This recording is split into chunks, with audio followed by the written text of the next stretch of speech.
आदरणीय अध्यक्ष जी, विकसित भारत का लक्ष्य ग्रामीण अर्थव्यवस्था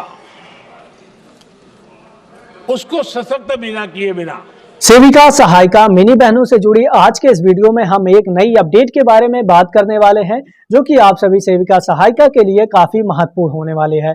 आपको एक वीडियो भी दिखाएंगे, आप सभी आंगनवाड़ी बहनें इस पूरी वीडियो को अंत तक जरूर देखिएगा।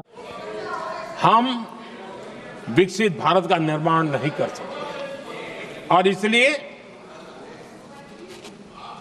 रूरल इकोनॉमी के हर क्षेत्र को हमने स्पर्श करने का प्रयास किया है। और हम जानते हैं रूरल इकोनॉमी में खेती किसानी का बहुत महत्व रहता है। विकसित भारत के स्टार स्तंभों में हमारा किसान एक मजबूत स्तंभ है। बीते दशक में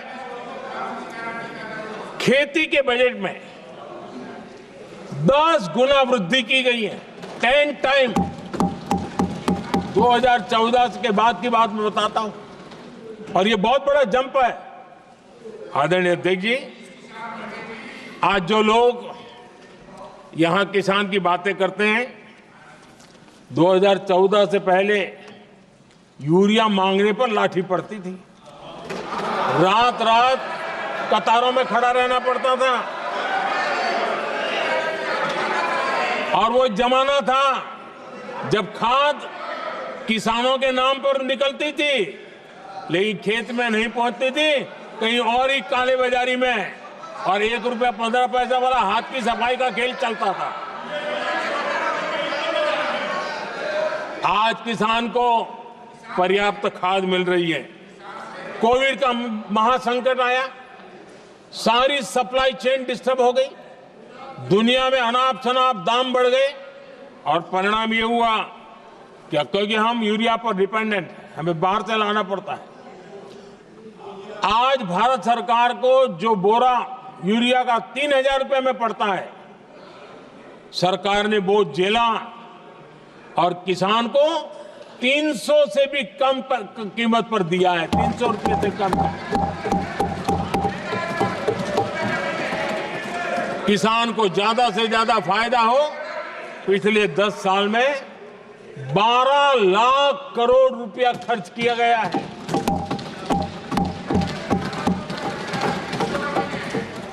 पीएम किसान सम्मान निधि, उसे करीब 3.5 लाख करोड़ रुपए डायरेक्ट किसान के खाते में पहुंचे हैं। हमने रिकॉर्ड एमएसपी भी बढ़ाया और पहले की तुलना में बीते दशक में 3 गुना अधिक हमने खरीदी की है।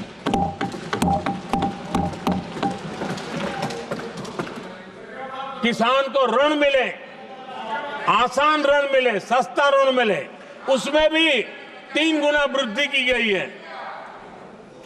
पहले प्राकृतिक आपदा में किसान को अपने हाल पर छोड़ दिया जाता था। हमारे सेवा काल के दौरान पीएम फसल बीमा के तहत 2 लाख करोड़ रुपए किसानों को मिले हैं। आदरणीय अध्यक्ष महोदय, सिंचाई के लिए बीते दशक में अभूतपूर्व कदम उठा गए और जो लोग संविधान की बातें करते हैं उनको ज्यादा ज्ञान नहीं है, ये भी दुर्भाग्य है।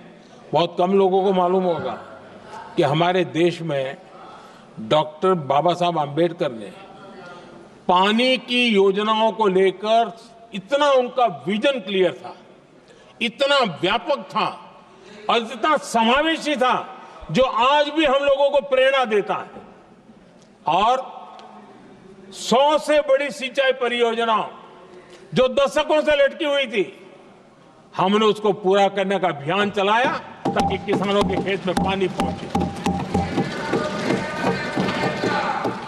बाबा साहब का विजन था नदियों को जोड़ने का। नदियों जोड़ने की वकालत बाबा साहब आम्बेडकर ने की थी, लेकिन सालों तक, दशकों दशक बीत गए, कुछ नहीं हुआ। आज हमने केन बेतवा लिंक प्रोजेक्ट और पार्वती काली सिंह चंबल लिंक प्रोजेक्ट पर काम शुरू कर दिया। और मैं तो गुजरात में कई नदियों को इस प्रकार से जोड़ करके नदियों को जिंदा करने का काम करने का मेरा सफल अनुभव भी रहा है। आदरणीय अध्यक्ष महोदय, हर देशवासी का इस सपना होना चाहिए, हम सबका सपना होना चाहिए कि दुनिया के हर डाइनिंग टेबल पर made in India food packet क्यों न हो। आज मुझे खुशी होती है जब भारत की चाय, इसके साथ साथ अब हमारी कॉफी भी दुनिया में अपनी महक फैला रही है, बाजारों में धूम मचा रही है। इवन हमारा टर्मरिक कोविड के बाद सबसे ज्यादा मांग बढ़ी है। आदरणीय अध्यक्ष जी, आप जरूर देखेंगे आने वाले समय में हमारा प्रोसेस सी फूड